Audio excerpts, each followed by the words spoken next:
America is not a Christian nation, and no, neither were all the founding fathers, and no, the Bible doesn't come close to endorsing anything like this. Hi, I'm Jeremy. I'm a deep skeptic, also a pastor. Let's start with the founding fathers. So Thomas Jefferson and Ben Franklin were deists. They weren't Christian. And if you need to know what deism is, you can Google it.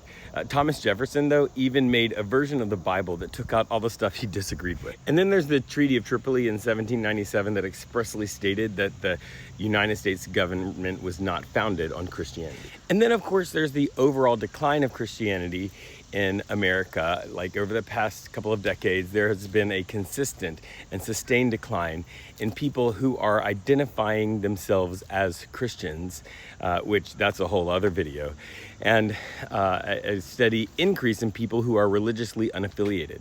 This isn't just important because it means that America is effectively a pluralistic society, but also because of the way it ties in deeply with the early roots of Christianity. What Christians in the modern world often forget is that Christianity wasn't always a major world religion. In fact, it started as a tiny sect within Judaism and then expanded to a tiny movement outside of the bounds of Judaism.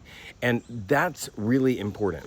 Christianity began its existence in this really large, very pluralistic Roman society.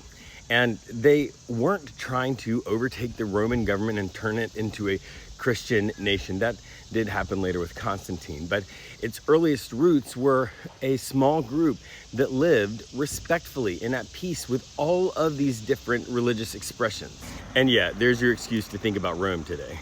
So not only was America not founded by a bunch of Christians on Judeo-Christian values, but America isn't a Christian nation today, and the Christianity was never, at its beginning, this movement towards taking over governments. And all of that is to just say that we need to just stop with the Christian nation lies and jargon and the revisionist history that wants to make our roots into something they aren't, and completely deny the roots of Christianity. And of course, that's to say nothing of the current policies that go against everything that Jesus taught.